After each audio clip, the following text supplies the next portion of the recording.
High বন্ধুরা, আজকে আমরা সবাই মিলে ঘুরতে যাচ্ছি বাসে করে। তোমরা কিছু শুনতে পাবে না, কারণ বাসে খুব আওয়াজ হচ্ছে, সবাই কথাবার্তা বলছে। তো দেখো, সকালবেলাতে ভোলে বাবার দর্শন করে আমরা সবাই মিলে আজকে যাচ্ছি। তো দেখো বন্ধুরা, এখনও 1-1.5 ঘন্টা হয়ে গেছে, আমরা বাসেই আছি, এখনও নামিনি। কখন নামবো আমরা জানি না, মনে হয় এখনও 1 ঘন্টার মতো লাগবে। তো আমরা যাচ্ছি হচ্ছে বাঁকুড়া, পুরুলিয়া, বিষ্ণুপুর। তো দেখো বন্ধুরা, আমরা পৌঁছে গেছি। তো আমরা হোটেলে নেমে ওখানে জলখাবার, টিফিন সব খাবার টাবার করে আমরা ঘুরতে বেরিয়ে গেছিলাম। আর এদিকে দেখো, তোমাদের দাদা একটু ভিডিও করছিল জায়গাটা, আর আমি একটু বাসে এসে আবার ঢং করে ফটো তুলছিলাম। তো জায়গাটা ভিতরে সেরকম কিছু ছিল না, একটা গোলকধাঁধা ছিল, একটা মন্দির ছিল, কিন্তু জায়গাটা দেখতে ভীষণ সুন্দর ছিল। আর এরকমই নর্মালি বাইরে একটু ফুল গাছ ছিল, বেশ ভালো লাগছিল। আরও যেগুলো দেখেছি সেগুলো আমি তোমাদেরকে দেখাবো। তো দেখো, আমরা আরেকটা মন্দিরে চলে এসেছি। মন্দিরগুলো প্রায় এরকম একই দেখতে সব, কিন্তু ডিজাইনগুলো আলাদা। তোমরা আসলে তোমাদের মনে হবে সব মন্দির একই, কিন্তু না, তোমরা যদি ভালো করে দেখো তো দেখবে ডিজাইনগুলো অনেক আলাদা, অনেক সুন্দর। তো যাই হোক, এর ভিতর ছিল একটা রাধাকৃষ্ণের মূর্তি।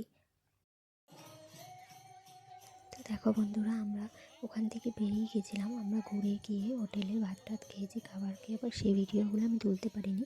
আসলে আমার ছেলে তখন খুব বিরক্ত করছিল। তো যাই হোক, আমি সেগুলো তুলতে পারিনি। আমরা ওখান থেকে বেরিয়ে আমরা এখন বাঁকুড়া বৃন্দাবন আছি, যেখানে আমাকে ভয়েস দিতে হচ্ছে, কারণ এখানে যা কীর্তন হচ্ছিল তাতে কিচ্ছু শোনা যাচ্ছিল না। তার জন্য আমি ভয়েস দিচ্ছি, তাও আমি তোমাদেরকে একটু শোনানোর চেষ্টা করছি যে ওখানে কেমন কী হচ্ছিল।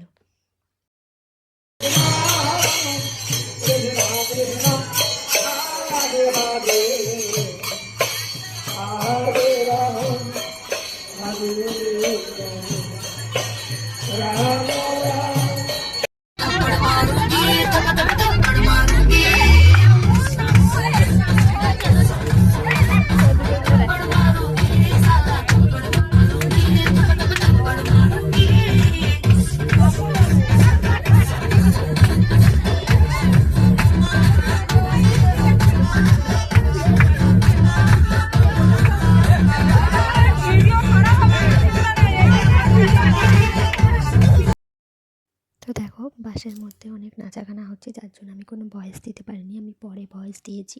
আর এদিকে দেখো, আমার ছেলে নাচতে নাচতে হাঁপিয়ে গেছে, আর এদিকে আমি ক্যামেরার সামনে একটু ঢং করছিলাম, কিন্তু বাসের ভেতর গান হচ্ছিলো, যার জন্য আমি কিন্তু মুখ নাড়াচ্ছিলাম। তোমরা আবার উল্টো পাল্টা ভেবো না। তো যাই হোক, আমার ভিডিও ভালো লাগলে like, comment and share and subscribe করে দিও।